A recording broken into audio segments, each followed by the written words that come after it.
Minister of Indigenous Services Patty Hajdu says the government is working hard to ensure all fire-related costs for First Nations in areas like the Territories are covered. My main message to leaders is that we will not leave people behind, and that we will make sure that people are supported with all eligible costs covered through a collaboration between the federal government and the territorial government. She says this could include funds for any number of things. Things like accommodations, that is where to stay and how to get to places as evacuees are moving around, transportation costs, access to food, nutrition, mental wellness, but even some practical things. Sometimes people leave in a pretty big hurry and things are forgotten, like assistive devices or medication or eyeglasses. As part of recently signed agreements, the Northwest Territories will be able to access $32 million in federal funding, and BC a little over $28 million.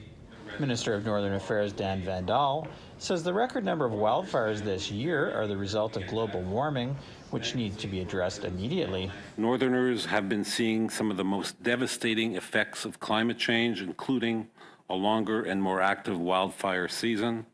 With the North warming up to 3 times the speed as the rest of Canada, we must act now to slow the rate of warming and help communities adapt to the climate that is constantly changing around them.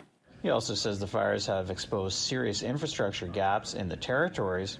This year's record wildfire season in the Northwest Territories has underlined the chronic underfunding of infrastructure in the Territories by previous governments of all stripes.